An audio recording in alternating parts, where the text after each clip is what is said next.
पिता पुत्र आणि पवित्र आत्म्यांची नावे आमीन.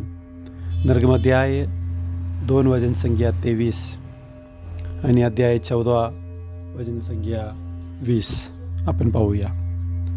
बराच काळ लोटल्यावर मिस्राचा राजा मृत्यू पावला.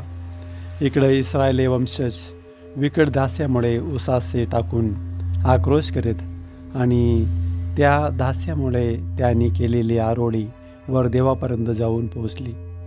देवानी त्याच्या आकांत ऐकला. हालेलुया. देवानी त्यांच्या आकांत ऐकला, आरोळी ऐकला, रडणे ऐकला. कारण जेव्हा मनुष्याच्या बुद्धीच्या वर मनुष्य बुद्धीने योजना करत राहतात, पण जे माणूस देवावर अवलंबून आहे त्यांच्या जीवनामध्ये दुःख संकट आलं तरी त्याला ते ओव्हरकम करतात. पण जे मनुष्य बुद्धीवर अवलंबून राहतात त्याला शेवटच्या क्षणी परमेश्वर दिसून येतात आणि परमेश्वरावर ते आशा टाकतात, ते भरोसा करतात आणि परमेश्वराकडे वळतात आणि परमेश्वराला सांगतो की परमेश्वरा मला वाचवा. इस्रायल लोकसुद्धा जोपर्यंत त्यांच्या जीवनामध्ये खूप संकट आले तोपर्यंत देवाला विसरून गेले आणि देवाकडं प्रार्थना नाही केले. जेव्हा त्यांच्या जीवनामध्ये खूप दुःख संकट यायला आले तेव्हा देवाच्या परमेश्वराच्या आठवण आले आणि ते देवाच्या नावाने प्रार्थना करायला सुरुवात केली, रडायला सुरुवात केली. तेव्हा परमेश्वर इस्रायल लोकांकडं नजर लावले असं म्हणलेलं आहे. आपण पाहूया निर्गमध्याय 14 वचनसंख्या 20 मध्ये देवांनी त्याला कसा वाचवत आहे. तो मिस्रांची सेना आणि इस्रायलीची सेना ह्यांच्या दरम्यान आला. तो ढग वा अंधार होता तरी रात्रीचा प्रकाश देत होता. रात्रभर एका पक्षाला दुसऱ्या पक्षाकडे जाता आले नाही. हालेलुया. परमेश्वराच्या ढग दोन्ही सैन्याच्या मध्ये उभं केले. इस्रायलीचा सैन्य आणि मिस्रीच्या सैन्याच्या मध्ये देवाच्या ढग सामील झाले आणि तिथे थांबले. त्याच्यामुळे एकमेकाला ते रात्रभर पाहू शकले नाही. त्याच्यामुळे सैन्य इस्रायल लोकाला काही त्रास देऊ शकले नाही. ते देवाचं संरक्षण आहे.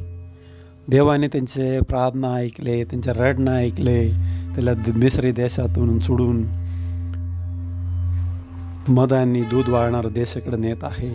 तेव्हा समुद्रापर्यंत पोहोचला आहे. समोर समुद्र आहे, पाठीमागे फारोचे सैन्य आहे.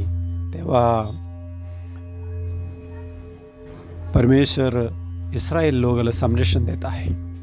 फारोचे सैन्य पाठीमागून येत आहे. तेव्हा त्याला म्हणजे इस्रायल लोकांच्या सैन्य दिसू नये, इस्रायल लोक दिसू नये म्हणून देवांनी त्यांच्या ढग हे दोघांच्या मध्ये पाठवले आणि त्या लोकांना संरक्षण रात्रभर संरक्षण मिळाले. हालेलुया. आपल्या जीवनामध्ये जेव्हा दुःख संकट येतो, कष्टारिष्ट येतो तेव्हा आपण देवाला जोडून राहूया, देवाला हाक मारूया. आपलं परमेश्वर आपल्याला उत्तर देणार देव आहे. आपण आपला चिंता सर्व देवावर टाकून देवाला स्मरण करून त्याच्या स्तुती आणि आराधना करून त्याच्या गौरव करून आपण देवाला आपल्या समस्या देवाच्या समोर टाकला तर आपलं परमेश्वर दयावंत देव आहे, करणारं देव आहे, कृपा करणारं देव आहे. नक्कीच आपला प्रार्थना ऐकेल आणि आपल्या प्रार्थनेचे उत्तर देईल आणि आपल्या सोबत राहील, आपला हात धरेल, सर्व अरिष्टापासून आपल्याला वाचवेल. कारण इर्मिया अध्याय 33 वचनसंख्या 3 मध्ये म्हणलेलं आहे, तू मला हाक मार म्हणजे मी तुला उत्तर देईल असं म्हणलेलं आहे. तू मला हाक मार म्हणजे मी तुला उत्तर देईल. आपलं उत्तर देणार एक परमेश्वर, एक देव आपल्याला आहे. आपला सोबत राहणार एक देव आपल्याला आहे. परमेश्वर आपल्याला काय सांगत आहे की मला हाक मार म्हणजे मी तुला उत्तर देईल वा तुला ठाऊक नाहीत अशा मोठ्या वा गहन गोष्टी तुला सांगेल. यिर्मया अध्याय 33 वचन संख्या 3. आपण आपल्या परमेश्वराला हाक मारूया. आपल्या परमेश्वराला सांगूया, हे परमेश्वरा, माझ्या जीवनमध्ये खूप दुःख, संकट, अरिष्ट आहे. मी तुझ्या धावा नाही केले, तुला हाक नाही मारले, पण आता प्रसंग आलेला आहे. हे देवा, माझ्यासोबत राह. केव्हा मी सुरुवातीपासून तुझ्यासोबत आहे, पण मी तुला काय मागितले नाही. हे परमेश्वरा, सदैव मी तुझ्यासोबत आहे. माझ्या जीवनामध्ये काय आशीर्वाद भेटले नाही, तरी मी उल्हास करेल, आनंद करेल. तुझ्या नावाने मी गौरव करेल.